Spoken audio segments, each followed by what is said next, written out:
Victoire, aujourd'hui en seconde C, avait à peine 2 ans quand son père mourait. Depuis, elle vit dans une pouponnière pleine de reconnaissance envers ses femmes et hommes de bonne volonté qui lui donnent sa chance. Victoire plaide pour plus de générosité envers les orphelins. Ceux qui ont les moyens devraient aider les personnes qui sont vraiment dans le besoin. La Côte d'Ivoire compte officiellement plus de 15 000 orphelins. Problème, leur prise en charge adéquate reste pour l'instant approximative, fait observer des spécialistes de la question. Les ont plusieurs problèmes, soit un problème d'éducation ou de mise en apprentissage, soit un soutien à la nutrition ou à la sécurité alimentaire, à la protection, aux soins de santé, à l'abri et soins, psychosocial, parce que quand il perd un parent, il est mentalement abattu. L'ONG Enfants sans sida est au nombre de ces organisations non gouvernementales nationales ou internationales qui multiplient les dons et autres actions à l'endroit des orphelins et des veuves pour leur donner le sourire. Dans le cadre de cette célébration, il s'agit d'assurer la prise en charge psychosociale de ces enfants. La prise en charge psychologique, il s'agit en quelque sorte d'apporter des conseils non seulement aux enfants, aux orphelins, mais également les tuteurs de ces enfants. Ça me donne de la joie de savoir qu'il y a des personnes qui sont là, qui pensent aux orphelins. Dont en vivre et en vivre aux orphelins et aux enfants vulnérables ont marqué cette cérémonie de solidarité et de sensibilisation initiée par l'ONG Enfants sans sida en collaboration avec ses partenaires dans le cadre de la Journée mondiale des orphelins.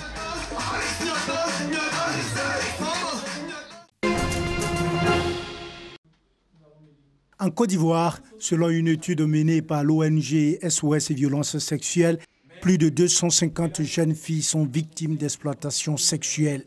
47,93% d'entre elles sont analphabètes. Parmi cette cible-là, plus de 76% étaient des mineurs, des enfants d'origine ivoirienne. Sur Facebook, on a assez de groupes qui proposent des faveurs sexuelles à des personnes.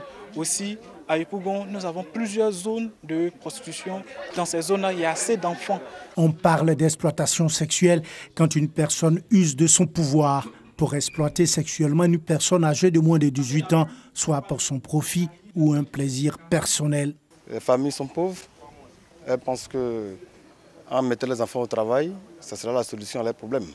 Ils ne scolarisent pas les enfants parce qu'ils n'ont pas les moyens de le faire, évidemment. Elles viennent de leur pays et on leur dit qu'elles doivent venir travailler, sans toutefois leur expliquer que c'est ce travail, c'est-à-dire la prostitution qu'elles viennent exercer. Et quand ces filles nous sont référées, nous essayons de retrouver leurs parents pour les faire repartir. Elles vous disent carrément que soit elles reviendront parce que c'est l'argent qu'elles gagnent lorsqu'elles exercent ce genre ce métier.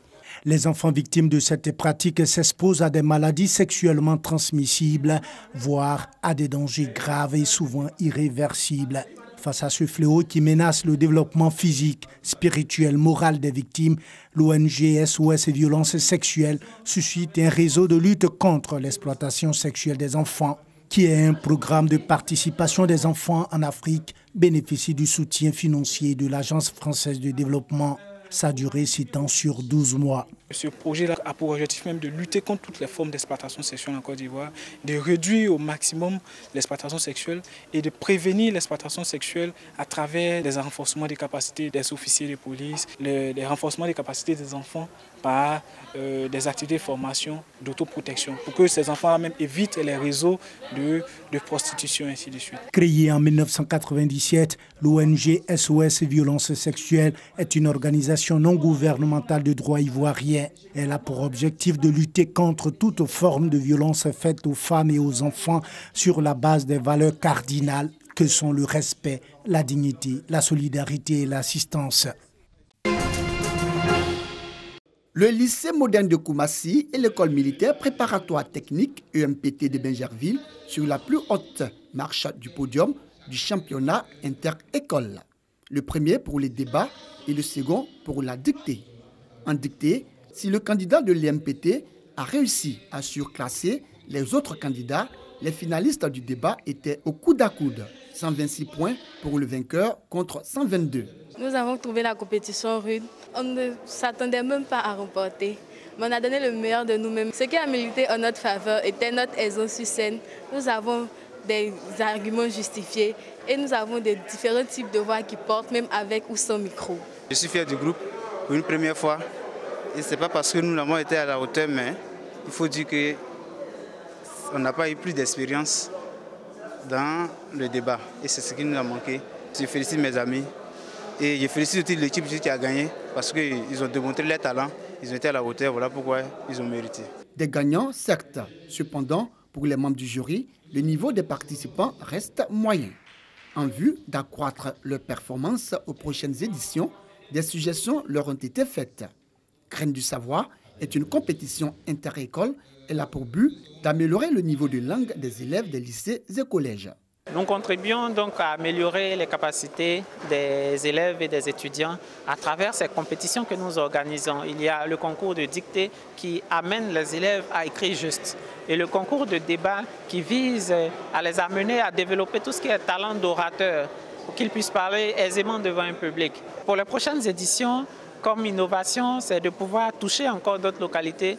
Nous avons vu là des débats houleux sur des thèmes d'actualité, sur des thèmes centraux. Nous pensons que par ces débats et ces concours, c'est l'occasion toute donnée aux élèves de pouvoir acquérir les ressources nécessaires pour leurs entreprises futures.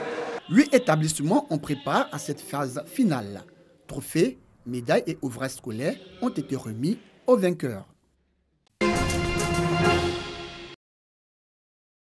Logements sociaux et économiques. Le gouvernement a décidé de mettre les bouchées doubles pour satisfaire les demandeurs. En 2017, nous avons livré aux alentours de 4 700 logements. Notre objectif pour 2018 est de livrer 10 000 logements. Et avec l'appui de l'État, Sikoji est en train de reprendre les programmes. Et nous enregistrons aussi de nouveaux promoteurs nationaux, locaux et internationaux qui sont arrivés en Côte d'Ivoire pour pouvoir produire des maisons. Le président des promoteurs immobiliers agréés de Côte d'Ivoire invite les opérateurs à accompagner l'État. Il y a un cahier de charges qui a été mis en place. Il y a des engagements qui ont été pris vis-à-vis de l'État, vis-à-vis des acquéreurs. J'invite donc tous les promoteurs, quelle que soit la taille des promoteurs, de respecter ces engagements-là, d'être professionnels et de crédibiliser la profession que nous faisons. Invité dans le cadre de concertation État-secteur privé, le ministre de la Construction, du Logement, de l'Assainissement et de l'Urbanisme a annoncé un vaste programme d'assainissement avant de s'attaquer au projet d'urbanisation selon le nouveau schéma directeur de la ville d'Abidjan. La nuit du vendredi 16 mai 2003, aux alentours de 22h, une série de 5 attentats suicides a secoué la ville de Casablanca, faisant 45 morts et plus d'une centaine de blessés. Les lieux visés étaient le théâtre d'événements sanglants sans précédent. Au consulat de Belgique, à l'hôtel Farah, à la Casa Espana, au cercle de l'Alliance juive et à l'ancien cimetière juif de la métropole. La guerre était lancée ainsi contre les réseaux terroristes. Les enquêteurs assignés pour identifier les responsables avaient relevé que les auteurs appartenaient à la cellule terroriste Salafia Ghiadia, prônant l'idéologie takfiriste. Plusieurs années plus tard, ce ne sont pas moins de 72 cellules qui ont été démantelées au Maroc. Les cellules djihadistes n'ont pas manqué de faire parler d'elles avec de nombreuses tentatives vaines d'attentats déjoués par les autorités marocaines. La lutte contre ce fléau a été appuyée par l'adoption de la loi antiterroriste le 28 mai 2003 par le Maroc. Cette loi trouve aussi ses origines dans les événements du 11 septembre 2001 aux États-Unis et dans la résolution 1373 relative à la lutte contre le terrorisme adoptée par le Conseil de sécurité des Nations Unies. Ainsi, le Maroc s'était engagé, comme d'autres pays, à préparer une législation pour lutter contre le terrorisme. Le gouvernement marocain avait ratifié le 13 novembre 2001 4 traités internationaux de lutte contre des actes terroristes. Le 23 janvier 2003, le Conseil des ministres a adopté et déposé auprès du Parlement un projet de loi contre le terrorisme. Mais le mouvement de contestation constitué par certains acteurs de la société civile, notamment les organisations de défense des droits de l'homme, les syndicats et les partis politiques, a réussi à faire repousser cette loi. L'ambiguïté de la notion du terrorisme et des sanctions pénales alourdies, mais également des sanctions contre l'apologie du terrorisme, les dispositions exorbitantes du droit commun et le contexte juridique international étaient les principales raisons de cette mobilisation contre le projet de loi antiterroriste. Ce n'est qu'avec les événements de Casablanca du 16 mai 2003 que la voie à son adoption à l'unanimité en l'espace de quelques jours seulement par les parlementaires a été ouverte. Aujourd'hui, le Maroc peut se féliciter d'avoir acquis tous les moyens d'anticipation et de lutte contre les réseaux terroristes.